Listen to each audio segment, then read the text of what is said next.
Mbote bande kobalandinyon sur ya rumeur de Kinshasa. Tous allez les représenter bien émission, to bengaka le peuple d'abord.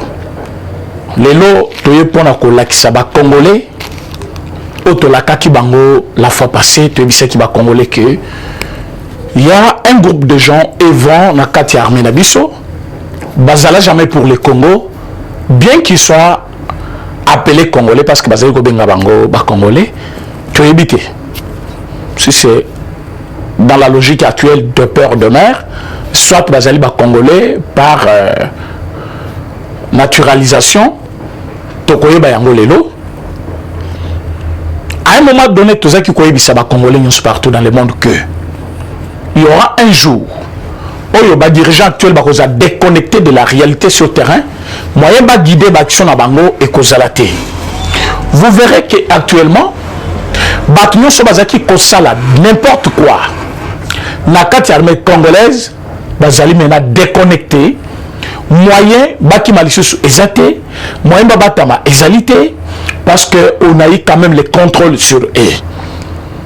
Vous verrez dans une vidéo qu'on a diffusée depuis hier, qu'il y a un colonel qu'on appelle colonel Massoudi et l'autre Soki Maunga, le deux colonel bazali na kati armée na biso.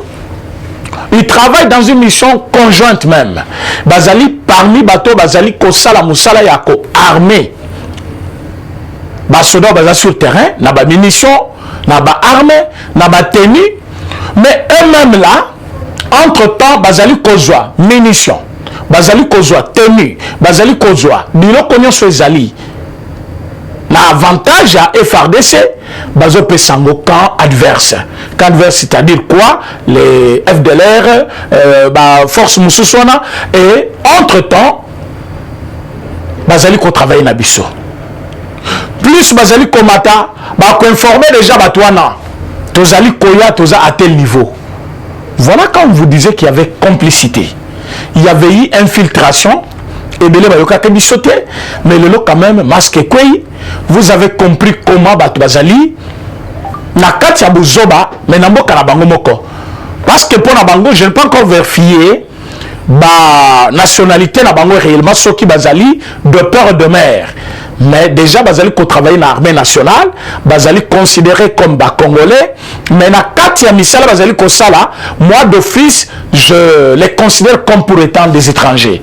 Pourquoi? Parce que un vrai congolais a coquille condimate à trahir l'armée nationale et à Mbokanaye pour qu'on soit munitions, qu'on soit batenu, qu'on soit mino konyon so ezali l'avantage armée pour que l'armée nabiso elonga bitumba bazali ko kabelango mongona. Batu aboy moi j'avais demandé basambisa bango publiquement et après qu'on samba na bango bakata bango mito. Voilà pourquoi je viens encore mobiliser pour une fois que nous plaidons pour que peine de mort et zonga. Il faut bakata kabatu mitu na Congo. Moto yibi misolo à l'État, moto azali kozwa mbongo ya l'État, moto azali ko détourner salaire ya baninga, moto azali ko boma baninga, salaire na ifezala bakate mutu ou li a na prison. J'ai eu un constat hier, tant on a moni ministre des droits humains a qu'on visiter prison Yandolo. Mais 2060 personnes, c'est-à-dire Bassi, Miba, Libana, entassés dans la cellule, il y a capacité d'accueil à 500 personnes. Mais imaginez-vous vous-même, même une classe qui peut recevoir 500 élèves. Mais tu continue à 2060 personnes. Tu vas respirer plus de 540 personnes. Bango na cellule moko où il y a capacité à koyamba 200 personnes. 320 personnes. Bango na cellule il y a capacité il y a 40 personnes. Je me demande on va respirer à voilà pourquoi il y a même taux de mortalité à komata na niveau il y a ba prison na biso. Au côté de la prison, Moutakofi. Au côté de Moutabelaki. Au côté de conditions de vie. Tout le monde même connaît d'abord. Mon peuple malam, Moutako respirer. Vous êtes 2060 personnes. Mais ici, quand vous avez la capacité à Koyamba, 500 personnes. Mais vous êtes 2060 personnes. Donc vous comprenez déjà que. Et donc, vous allez coton de Sababolo Kwana. Et vous allez battre un crime grave. mais aux autres parfois na moto ayibaki soit na nyongo ya 500 francs moto ayibaki par exemple 10 000 francs na zandu batangia moyibi oui c'est une infraction mais na place qu'à quelqu'un qui vivre na prison wana un peu à l'aise pour que enduré d'abord peine naïe après ya kosa la vie normale parce qu'après punition quelqu'un peut revenir au bon sens à koki kozonga asala musala malamu mais à cause des conditions de vie à kokuta na niveau de la prison il risque de perdre sa vie parce que conditions de vie za malamu te mais bana ba vie on na kaka ya muto yibi 10 000 francs na muto akati mutu kuna na muto a utilisé minduki ya l'état a pesango banguna vous entassez les deux au même moment non, il y a des gens qui ne doivent pas survivre parce que au début na minduki ya pesa ba FDLR minduki ya pesa ba M23 minduki ya pesa ba ADF et boumi ba congolais combien parce que lui aujourd'hui il a envie avec espoir qu'un jour prison peut tomber à Kobukamiri à prison à Kima, Bakoko changer ma cambo grâce présidentielle, comme on se retrouver accueilli. Donc il a encore droit à la vie, il pense qu'il peut vivre, mais il a fait enterrer combien? Bamsoukou tu bibemina bango et monanate. Bamsou bapola na bazamba à cause de la complicité naïe, autre trahison naïe, mais vous prenez un homme pareil, vous allez coacher place moko, na mutaibi quand même 10 000 francs, c'est inacceptable. C'est inacceptable. Voilà pourquoi moi je plaide pour que peine de mort ezonga. Oui, il y a des infractions où ils allaient kosala qui soki mutu ayebi déjà en avance peine naie pour ça la yango il va raisonner des fois. Attends Meridiamba, attends Zaki ivre, il va penser bon. Comme na Melima Sanga c'est bien, na Meridiamba c'est bien. Mais on a simbe eza couteau. Son a betie kaka couteau yo peine de mort. Bakatanga mutu. Il va raisonner. Il va raisonner des fois. Alors ça l'actualité. D'où peine de mort. Vraiment je suggère. Na ba député na biso na ba instance nyonso juridique ya juridique ya mboka na biso na président chef de l'État nous devons travailler ensemble pour que peine de mort ezonga. On est contre personne mais il faut garantir biso quand même vie contre banyama oyo bazali kotia biso mal à l'aise parce que tant moto azali na capacité ya koteka armée mobimba mboka parce que kotraye c'est-à-dire koteka oteki secret na biso pour que bango ba dominer biso ba boma biso ba monela biso. Moi je pense que moto abongo akokota boloko te pourquoi il faut akota boloko eza haute trahison moto asali haute trahison na Congo abomisi bato ebele akosa la prison te. J'insiste vraiment hein bolimisangai pour avoir incité sur ça akosa la boloko te ba bomandei. Alors pour ba bomaye il faut d'abord juridiction wana ezala couvert par la loi. Alors il faut loi ya peine de mort ezonga. Il faut ezonga. Parce que plus ces athées, nous avons quand ça na la prison, un jour na obimaka na robeta 30 ans na obimana ngai. Donc il peut calculer s'il a encore 25 ans, à 50 ans il peut sortir, même s'il a 40 ans, il peut avoir l'espérance de vie de 70 ans parce qu'il a kokanisa parfois kuna bana olia muke soit na côté kaminduko na zwa kambongo atina compte na prison kuna yazaka na droit au moins na lipa akorompaka parfois ba garde biloko na so ye kota kaliaka mais au détriment ya mususu parfois à ça qui moindre erreur mais comme loi épinirie à côté kuna il souffre davantage que muyibi mutateki mboka mutasaliya sur mabe parce que loi est garantir par juridiction d'abisso pour Ebomamoto Marco Anate. Voilà pourquoi je vais me pencher encore. Baïde Topé Saka, je pense que Kotaka et comme Akapeti Nasuka. Boyokaka la fois passée, Nanteno Oyo Kaka, la chaîne Oyo, Oyo Mesana Kolandangai, mais Bisaki Bango que Jeannette Kabila ne convient pas pour que Azala, présidente de la commission Wana, défense et sécurité en Bokanabiso. Dieu merci. National qui sango malamu na makambo nazaki koloba na fuka na loba kanzambe merci parce que malamu sutu ya koloba wa ezaka inspiration nzambe ce n'est pas par hasard. J'avais dit aux gens que scientifiquement Mutulokola Jeannette Kabila n'a pas une tête qui peut supporter cette charge là. Pour la ligne commission défense et sécurité ezali commission ya monene na niveau ya Assemblée nationale. commission ezali commission ezali ko traiter makambo nyonso etali sécurité ya mboka na biso, défense ya mboka na biso, moto akozala à la tête ya commission na il faut azala moto ya mayele. Bota la commission batiaki professeur Mbata. Ata balobi oza contre pouvoir ya Félix. Ata balobi oza contre UDPS. Ata balobi oza contre biso Tolobakawa. Mais du moins tala musala salemi. Quand il y a eu quelqu'un qui connaît, qui maîtrise les droits de notre pays, la loi du pays, bomoni musala we salemi pona loi organique ya CENI. C'est un travail bien fait. Il y a que des gens de mauvaise foi. Oh, bah, mais kaki koloba selon ma sentiment na bango, mais pour na bao nyonso. Bah, yebi ke toza ba vrai Congolais. Pour na bao nyonso. Bandima pena mukumba ya mboka na biso ke musika, ils ont applaudi. Musala au professeur Mbata basali kuna la commission au epesa melier. Aujourd'hui, koti ka commission défense et sécurité na maboko ya Jeannette Kabila ezaki pe haute trahison. C'est ce qui montre d'ailleurs que batu oyo to remplacer bayebaki ko salam salate. Tala parce que bazaki la majorité dans l'Assemblée nationale, commission monene oyo ba pesa kango mwana mwasi wana oyo to éviter ceux qui assistent classe normalement ou pas, ceux qui passent ça yango. Est-ce que même la classe yango azaki mutumoko ya mayele to éviter parce que même par parler na ye ezali pour démontrer déjà que réellement réflexion ya musika et kokeki kozala te, alors que tozali ko fustiger comportement ba député pour leur dire que mokomba ya ko sécuriser mboka ezaka ka ba soda te. Dans quel sens? Moto ako voter loi malamu pona ba soda ezali au député. Moto ako sala ke salaire ya député et mata ezali au député. Moto ako sala ke ministre ya défense azala contrôler, surveiller pour que asala musala bien ezali au député. Il fallait na député kuna na commission na bango ba interroger ministre ya intérieur, ministre ya défense, ministre ya droits humains, batu nyonso bazana mokuma ya sécurité ya bato, intégrité ya mboka.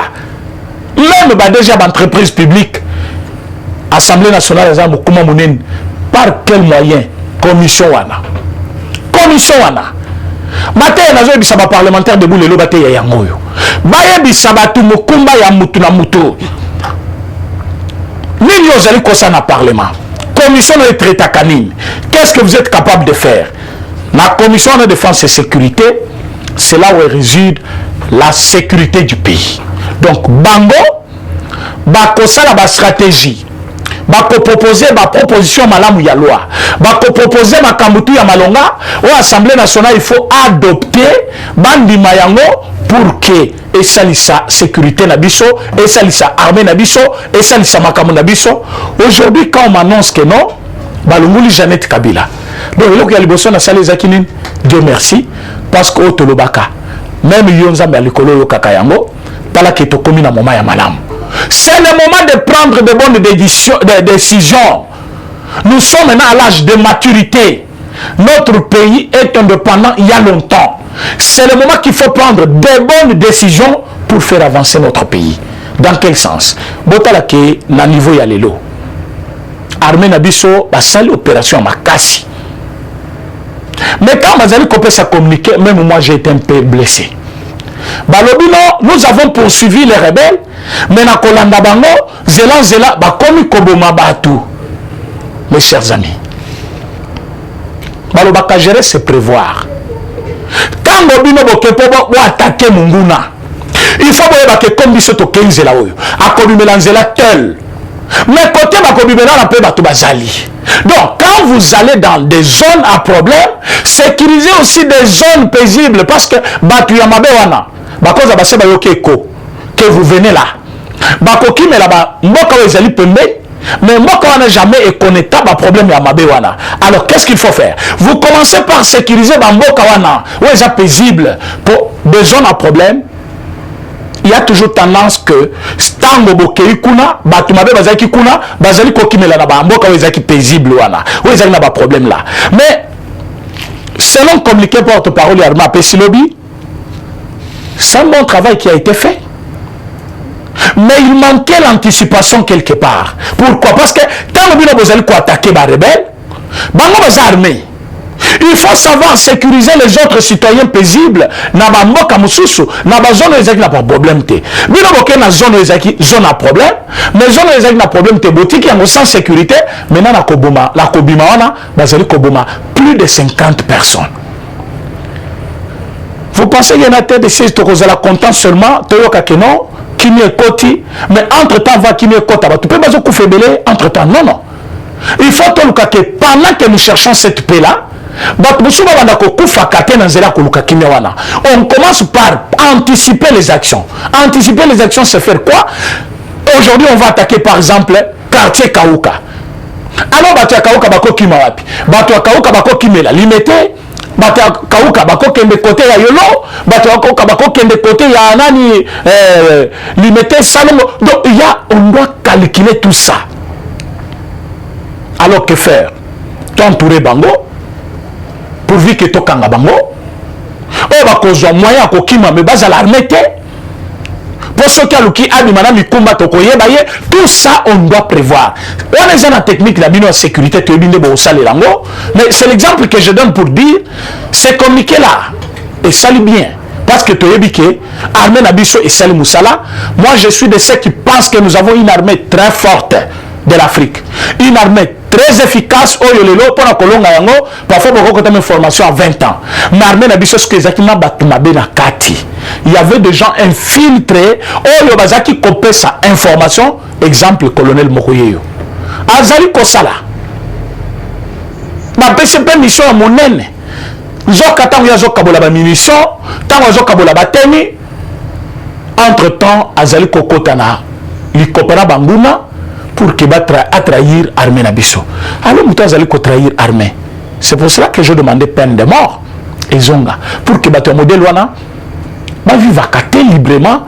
Au tête au Kanga qui a Kotiboloko. Ma Kotiboloko, il y a ça confis combien? Parce que quand ils vendaient ça, ça j'avais déjà parlé. Comme pour vous dire, nous avons quelque chose à faire actuellement. Quelque chose là, c'est quoi? Il faut prendre de bonnes décisions et une fois pour toutes. Dans un moment à côté pâté. D'ici là, on va nommer le mandataire. On va l'ananas baïbike. Maintenant, on va sujet au même moment. Le mandataire, il faut nommer. Qui est dirigé par Union Sacrée. Ou la majorité au niveau du Parlement. Les députés. Bazaki na ambition comme un ministre. Batunion so bazaki na ambition. Bima. Membre du gouvernement. Bazaki frustré. Pour Monique avant le gouvernement Bima, il y a eu même des réunions, même le chef de l'État a intervenu pour que Makambo et comme bien dans les soucis toujours il y a Kamamboka dans la paix, il a appelé tout le monde au calme. À la Kibango, on va membre du gouvernement, bakozala ba ADG, bakozala ba tout songolo pakala, à la Kibango makambebele. Mais la question se pose. Ba mandataire public, bazali, et bien sûr, mais ba société, ezali peut mouke et koko kabatunion sauté. Parmi ba bazali, ba mandataire musuba kotikala. Soit bako kende bango nyonso, je ne connais rien de ça. Mais les noms que j'ai vu, parce que j'ai vu une liste, papa, ceux qui battent en ambe bakobima ba membre, ba mandataire public, non. Ou les actions qui s'en est payé en arrière. C'est le moment qu'il ne faut pas vraiment, avec beaucoup de respect, le président chef de l'État, il y a un choix à faire entre les deux. Soit qu'on récompense tout au bandimi, vision na yo, bandimi kokota union sacrée, na compétence aussi, il y a bateau bakokamba, régie financière, oh bakokamba, banani, entreprise publique, bonani. Nous avons déjà un gouvernement efficace, ça je dois vous le dire. Pour n'avoir basé qu'on douter dans nous. Ce gouvernement que nous avons actuellement, c'est un bon gouvernement. Le meilleur de tous les gouvernements qu'on a eu au Congo. Ceux qui kakatopé si bango maboko. Ceux qui kakatopé si bango confiance. Ceux qui moyen yamboko bazali ko gérer. canaliser ma dépense comme on le fait, c'est un meilleur gouvernement. Mais pour que ce meilleur soit, et pour que ce gouvernement soit le meilleur de meilleur, il faut que ça la ligne pour que comme de plus en plus meilleur gouvernement Oyo avec le mandataire public compétent. Bon, on a place sur malam. Un ministre Azalina Mukumba Yakota la DG de l'entreprise publique. O Bazalina domaine na ye, o Bazalina attribution na ye. Et ma DG wana, s'ils ne sont pas des bonnes personnes, des bonnes moralités, des compétents, je vous dis que le ministre ne fera rien. Le ministre ne fera rien. Il faut que notre domaine nayo, toujours par exemple, ministre de la Finance. Ministre de la Finance pour travailler bien. Il faut gouverneur de banque centrale. Azala Mutumokoya, bonne moralité. Quelqu'un qui est compétent, quelqu'un qui connaît comment canaliser des dépenses, quelqu'un qui sait épargner. Ayebi, aux réserves stratégiques, aux réserves d'échange, aux ali boye, et le toko touché, malgré tout, un gouverneur compétent. Token la DGI. Il faut que un directeur général. Il y a un impôt ou ayebi comment ça d'abord recouvrement et impôt. Recouvrement ça ma kanengini, période de ça kanengini. Il y a combien d'impôts au Congo? Quel est le nombre réellement exact connu? Il y a bateau, il faut bafouter un compétent. Un homme compétent. Nakatia domaine wana. Auquel a des gérades. Auquel a des GDA. En ce moment-là, le ministre des Finances a causé la force parce que régie financière est dirigée par de bonnes personnes capable de kokoti sambongo la caisse de l'État et lui va maintenant canaliser bambongo wana pour kota na ba trésor public et ça la musala na yango et puis va financer économie ya mboka na onyo so basaka na mbongo ya mboka. Mais soki les lo parce que zali député soit parti na yo ezana union sacrée, il faut kakaba joyau, il faut kakayo zala DG non de préférence na lingaki bazong et la système wana. Na moment ya Mobutu, mon père et moi a eu à faire un test pour être DG, la DGI. Sur 82 personnes au basala qui examen, basala qui test, basala ka test, ba côté séminaire, babimi basali test. Ayaka kobima babimaka 2 personnes sur 82 personnes au Bazalaki. Oyo satisfaki na test wana. Ça c'était encore direction générale des contributions. Mais tout ça kobengango les lots est commis DGI, direction générale des impôts. Mais à l'époque tout ça kobengango contribution. Alors que appellation est qui a propriété parce que quand on appelait à une contribution, c'est-à-dire chacun donnait ce qu'il pouvait penser, alors que c'est un impôt, il faut qu'on impose. Donc c'est imposable à tous. Si vous avez un magasin à Congo, ou vous avez une société à Congo, vous allez forcer. Alors que la contribution, ce n'était pas une bonne chose. Vous avez que contribution à commerçant à l'État, contribution à l'État, c'était une mauvaise appellation. La bonne appellation, c'est Direction générale des impôts. Mais à l'époque de Mobutu, malgré mes gestions dans la dictature, il y a quand même que avant de accéder à la fonction, ça la test. Et il y a l'Ibosso institué qui m'a cambouana. J'ai vu mon père présenter un test quand même. Passer par un test plutôt pour être DG. Babimani Balé, c'était prévu Bazoua, DGA, mais parce qu'il lui était kassaïen, je ne vais pas parler de ça aujourd'hui bien sûr, mais j'en parlerai un jour. Il a été écarté, tout ça dans la salle. Salle et Zawa, c'est Boukara déjà Salwana, Batonga immeuble la monnaie noire par Kabila, tout ça qui connaît dans Cinépolis. Oh, bah, il Cinépolis, des places pena, proclamation à Testoine et Salama, na salle. bazaki kosala po abimanani po abima DG. Et si aujourd'hui tokoki kozongela système wana pour que muto azala, parce que nazali komona bazi muto azala asali droit bake kochaye au ministre des plans, qu'est-ce qu'il va faire là-bas? Muto asali médecine bake kochaye ministre des finances angosanil yo kenda kuna na université osali par exemple une BTP makambo construction ozongi ozala besoin lelo baya kocha yo eza ingénieur plutôt ozala besoin lelo baya kocha yo directeur général na RVIA. Qu'est-ce que tu vas faire là-bas? Qu'est-ce que tu vas faire là-bas? Donc il faut moto avant la kosa la test donc en Italie. Est-ce que na satisfaire ma test? Est-ce que j'ai étudié domaine wana? Est-ce que na domaine wana j'ai na connaissance? C'est ce qui va favoriser la réussite dans chaque domaine. Pourquoi? Parce que Moutoussoti d'abord, il se retrouve dans un domaine qu'il ne maîtrise pas, il aura du mal à surmonter les défis. Il y a domaine wana. Pourquoi? Makamou ya tanga. Makamou ezali kosema na ministère. Aïe bien le côté. Comme il est déconnecté, soit Koutaki Mouibi, il va voir que Mouibi peut continuer. Mais toujours Moutassali droit par exemple. Yowana Tocheye, Fabrice Pouela. Tocheye par exemple, Namakambuya, droits humains. Vous voyez qu'il se retrouve parce que Ayemi droit Yamoutou. Atanga Yango, quand il entre en prison, il contrôle d'abord. Celui-là a la capacité à battre combien? Bino Bochekuna Nakati battre combien? Même s'il est prisonnier, mais il a droit de vivre. Il a droit de vivre. Il faut voir dans quelle capacité, dans quelles conditions, Batona Bazaliko vivre. Parce qu'il a étudié ces domaines-là. Quand nous avons vu par exemple Tony Mwamba plutôt, Totien na PSP, aussitôt entré dans le cadre du ministère, Tozali comme on a déjà, Babilembo Mokoboye, Azali ko découvrir.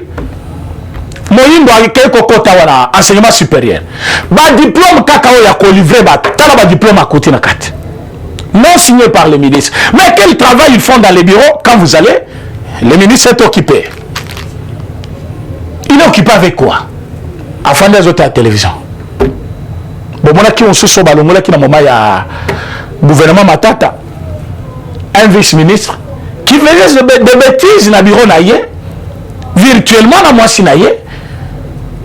Et moi ça m'a causé ma vidéo naïe on a aboua qui na réseaux sociaux, abandi kose naïe ba mbongo soko pesi mbongo te na ko lancer bureau mo ba bongo ba lungola ministre mobimba awa. Donc c'est ça le travail qu'il faisait au bureau. Pendant que les gens venaient, des propositions, madame a reproposé hier, à ce moment-là, il est occupé. Il est occupé pour faire ces bêtises-là. En ce moment où nous parlons, il y a des ministres, quand vous allez, il n'est pas disponible. Mais on se pose la question, ceux qui ont un poste, vous allez vous trouver des défis, par exemple, dans le ministère de l'enseignement supérieur. Et rien que des diplômes à signer, t'as là-bas diplôme est belé. Mais le diplôme est comme belé bongo n'engeni. Les ministres, pour nous signer le diplôme, ça demande quoi?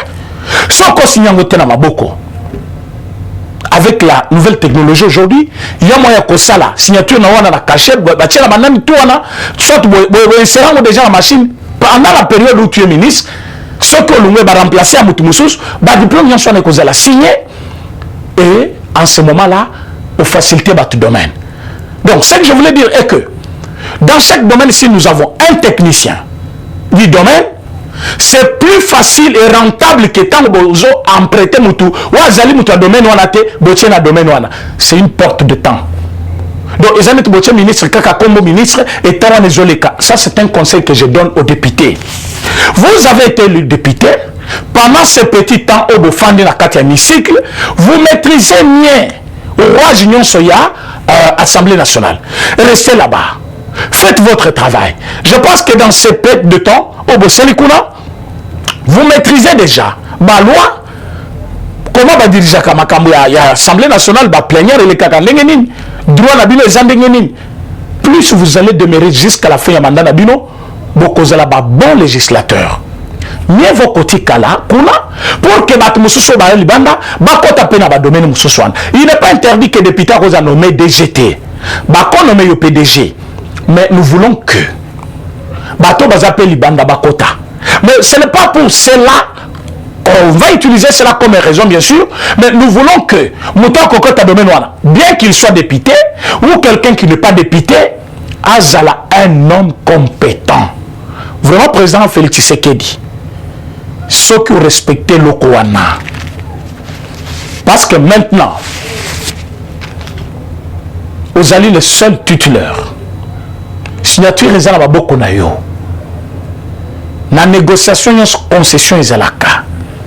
Vous pouvez vous entendre.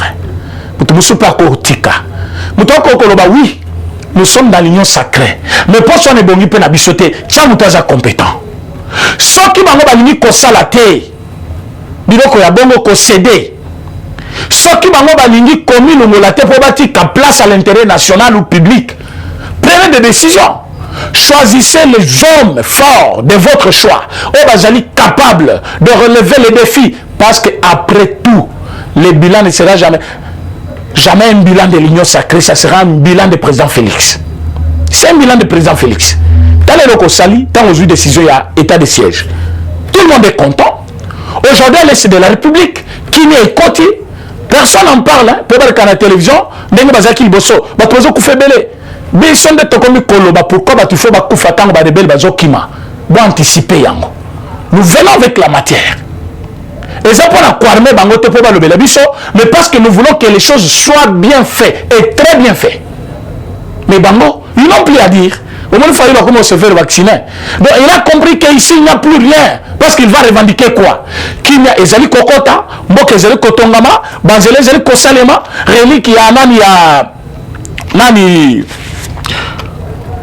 Le tout premier ministre, Nabiso, le tout premier ministre, Patrice Emery Lumumba, et Zali Kozonga, c'est-à-dire, Zali Kozonga s'emboque sur le bon chemin. C'est pour cela que je trouve, tout mon côté, la Congo a hésité pour occuper ce deuxième mandat. Tout mon côté. Quand on a développé la bateau, Bazali dépaysé ou anaté, ou Bazali Koko, Nicolas comme un sujet, loi Tchani, non. Vous êtes sur le bon chemin. Mboke Zali Kozonga na Katianzila. Kitayambo Zali Komata. Réserve d'échange Zali Komata. Tozali Komona qui est là ya malamu ezoya. Soki kimia est commis durable. Parce que banguna bakimi. Bamusu batiki minduki bamusu bakanami. Mais après 5 mois, 6 mois, une année, Tolinité va rebondir. Voilà pourquoi nous disons Soki kimia est durable. Je pense que mon côté a douté pour la sur le deuxième mandat. Parce que le problème est, c'est un peu résolu. Tous allez qu'on jusqu'au bout.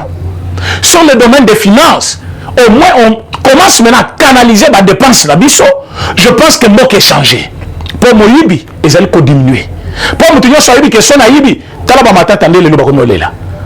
je suis prêt à affronter la justice. Sois prêt. La justice sera là. Au moment où Chadari, pour la première fois, famille n'est pas quand même. Moi, je suis abîmé, je suis funda Israël Moutombo. Oui, fundaye. Mais il y a tant de ça va preuve que tata na zamuibi. Et bah quand tata na yo. Wana yo bimano, wana comme acharnement, bah écarté parce que vous êtes candidat en 2023. Non. Place ya bamiyibi ezali boloko. Soki yo, webi ke tata ibaka. Conseiller ndeye. Ce n'est pas au tika yibi. Yo ozimbongo osomi ba mituka obandi ko denda ville mobimba jo ba kofunda ina media aliyo ke ofunda journaliste non. Eza ba pratique ancienne ko za na place du soutien la République démocratique du Congo. To comme na moment oyo mututa za na droit na yi. Soki tata za muyibi akokota boloko. C'est comme ça. Aujourd'hui on ne blague pas. Donc on demande à tous les Congolais de bonne foi. O ba yibi ki loi tiani ezali important pour na bango ba soutenir yango. To zali ko senga ba députés nationaux.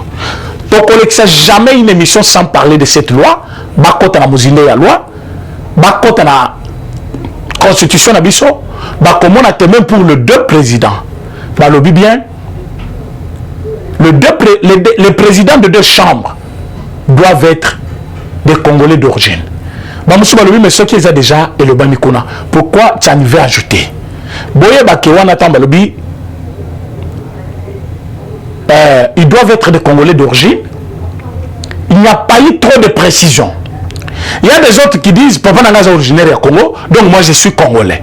Il va s'appeler congolais d'origine alors qu'il peut servir les intérêts de quelqu'un d'autre. Alors, ce qui maman a la qui sait papa n'a été et que maman a appelé congolaise, l'enfant va se déclarer congolais d'origine parce que maman a azali originaire du Congo. Alors que ce que Tchani vient ajouter, c'est une précision de taille sur ce qui existe déjà. Que pour être président de l'Assemblée nationale, président du Sénat, président de la République, il faut être originaire du Congo, de père et de mère. Alors, à ce moment-là, donc, Moutaïbi qui n'a pas mis moko à parents dans étranger, il sera quasiment écarté. Ce n'est pas dans un mauvais sens. J'ai vu les gens dire non. Président Rabino Alobaki, bateau Bachemboko Naïta Bazali, Congolais de père et de mère, et vous aujourd'hui vous pensez qu'il ne vous a pas contredit. Il n'a pas contredit. Avant d'être président chef de l'État, tu dois d'abord avoir les deux parents, après tu ajoutes la volonté. Ce qui nous a la bonne volonté, c'est Yarossel et Lamboka. Même s'il est Congolais de père et de mère, à côté Kamboka, à Rossel Amabé. Mais au moins, tu de la part de père et de mère, et puis tu as côté le problème de la volonté, la compétence. Ce n'est pas mauvais. Donc il n'a pas contredit, mais il a juste dit, même si on peut être de père et de mère, mais il faut avoir aussi la volonté, l'amour du pays, mais pas voler parce que bateau va salir ici ma carte visa. Est-ce que bateau va linga kimboka? Mais parmi eux, il y a des Congolais de père et de mère. Oh, yo bazaki na ba carte wana bazo zombongo du matin au soir, bazo zombongo du matin au soir. So biso te lobi bo oh ba tu as pouvoir. Ko ba tu mususu, ba bengi biso lobi pour dire président René. De mon exemple il y a France. Ba beti président gifle. Yo ki ba français ba tomboki na lobi. Bien que je ne pouvais pas te traiter d'un ignorant, mais je pense que tu es un manque d'information. Pourquoi? Information ils allaient koleka. Même opposant na France. À tel actuel, opposant. Ce qui déjà un opposant, Azali côté le actuel qui n'a qu'à États-Unis, en France. Ah, on a comment il va encourager celui qui l'a fait. En Colombie, il y a liberté. Mais en France, il y a une équipe française qui merci na compatriote parce que le président a dit ça. Tout le monde est content. Mais content. Et puis, même ceux qui bâtissent, même ceux qui bâtissent, mais du moins, c'est un acte qu'il ne faut pas féliciter. Donc, pour Nabino, Bissototi Kapé, exemple, on a, Mabé tapé président au Congo, pour monter dans Nabino Zak. Non, non. Ici, on ne va pas laisser. Par contre, ce salango, le bas au lit, mon pépé.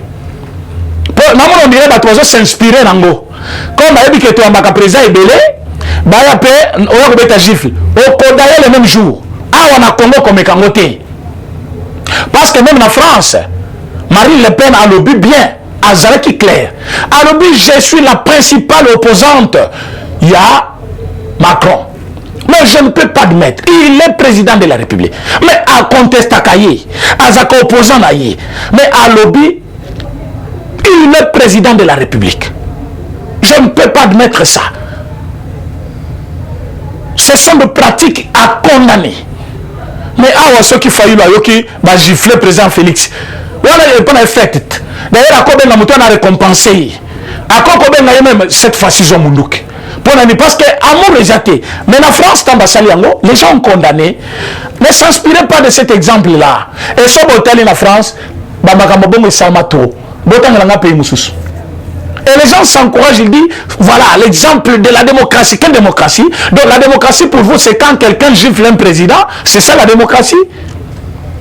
Mais quand il a giflé, vous avez vu la réaction, il y a bagarre de Naye. Est-ce que Baké n'a gentillesse, c'est pas Moutouana? C'est qui démocratie? Il a été brutalisé. Vous pensez que non, Azu peut gifler, Azu coûté? C'est ça que vous pensez? Hein? Torture, ceux qui ont non torture, non. Mais ah, baby, Armand Toumoul, comme la cahier. Armand, j'étais juste Libanga. Bakuta na kati ya ndaku, non à se pendre.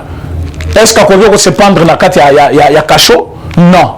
Torturer autant les autres, torturer. Torturer. Tilelo, moi je pense que c'est un dossier qu'il faut recommencer. Parce que Kabila n'était pas un roi. Mais du moins, Ezaki expression naïe, il y a démocratie, à Koka Koboa Kalibanga, mais Libanga n'a pas président. Son président a Koufi.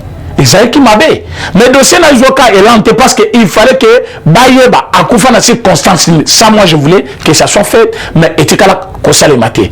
Alors, il ne faut pas prendre l'exemple, il y a Macron. Pour nous amener ça au Congo, sinon ce n'est pas fatigué. Donc le même jour, donc on risque le même jour pour d'ailleurs. Comme Kawate, tu vas s'inspirer na Babylone kwa nezangatina. Na yoki batbazo lo balobango, bomoni kuna, est-ce que on est bomi batu, mais ce qui binoa, ah wasome ki bako bomayo, c'est normal, oui. Yozo, est-ce attentat? Donc c'est ça imundu qui aligna boma président. Et toi tu t'inspires que ah on est bautika, yokona batika qui. Donc, vous allez un peu apaiser. Mes chers amis, bon, mais quand soutenir loi Tchani, et c'est très important. Ceux qui ont vrais Congolais, na loi où vous allez le perdre. Quand on dit que vous allez diriger par de vrais Congolais, je ne vois pas le mal. Bon, je pense que j'ai commencé déjà la campagne pour ça. Bato balingi ko landangai, balandangai, bon mona banabilili, auto banda osala par rapport à loi wana pour que to vulgariser yango, bato belé balanda yango. D'ici là, portez-vous bien. Humble serviteur Nabino, président René, on a représenté une émission Le Peuple d'abord. Tokutani dans un prochain numéro. Eshima, votre magazine qui bat au rythme de l'actualité. Édition spéciale au cœur de la lutte contre les détournements des fonds publics et autres faits de mégestion, l'inspecteur général des finances Jules Alinguete est la pièce maîtresse de la stratégie antifraude de l'ère Tshisekedi. Expert des finances, en moins d'une année, Jules Alinguete a su dire halte aux détourneurs, dénicher les fossoyeurs de l'économie congolaise et déjouer les stratégies de vol des deniers publics au point de devenir le symbole de la lutte contre la corruption en RDC. Interview exclusive du numéro 1 de l'UGF. Mission de l'UGF, innovation apportée à l'inspection générale, les confidences des résultats d'enquête, patrouille financière, à qui l'UGF fait-elle rapport, qui donne des ordres à l'IGF, comment contrer les immunités parlementaires, les observations faites dans plusieurs provinces. Des révélations sur le dossier. Bukanga Lonzo, retransmission en direct des matchs Léopard, exonération et compensation, le rôle de l'UGF dans les régies financières. IGF est-elle justifiable devant la justice? Plusieurs questions soulevées et confidences de l'inspecteur général Jules Alinguete Kei à lire dans ses numéros spécial Finance. Focus, la direction générale des impôts a réalisé une grande performance en mobilisant 1100 milliards de francs congolais en avril, dépassant largement les 637 milliards de francs congolais leurs assignés grâce à son directeur général Barnabé Mwakadi Mwamba. Bonieme Ekofo Lucien récompense le mérite de ses agents et cadres dans les buts de continuer à maximiser les recettes. Découverte, ministre de l'Emploi, Travail et Prévoyance sociale, Claudine Ndouzi M. Kembe est plus que déterminée à matérialiser les actions prioritaires de son secteur telles que présentées par le Premier ministre Samalou Koundé devant les élus nationaux. Nation, Dr Jean-Jacques Mbungani Mbanda est médecin expérimenté pour relever les défis sanitaires en RDC. Catastrophe naturelle, Nirangongo, 19 ans après, les larves ont de nouveau coulé. Parité, Antoinette Nsamba, ministre des Mines au cœur de la révolution minière. À lire également interview de Noël Tchani, tribune Jean-Pierre Alumba et plusieurs articles d'actualité générale. Retrouvez l'intégralité du magazine Eshima dans les kiosques. Eshima Magazine, un nouveau standard d'information.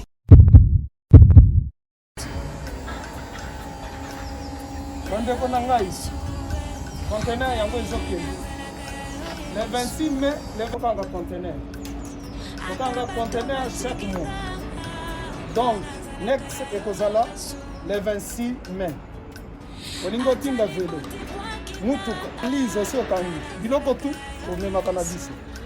Benga biso, comme ça, toya, so même biloko totinda la Congo.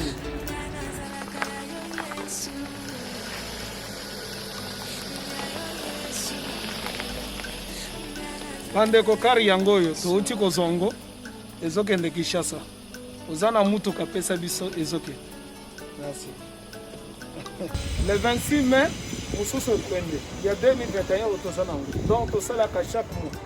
Oza besoin na carton benga biso. Biso monene yango. Moyenne yango. au moyen yango na carton na biso ya moke eza na 3 dimensions oyo nyonso olingi otinda benga biso tozozwa bavelo tozozwa bavalise mituka tozozwa donc eloko tu tozomema na Kinshasa. Merci beaucoup. Mutuka, vélo, salon, biloko ndako, biloko tout tozomema. Donc, vous hésitez que bobenga biso tozala na pona kosongana.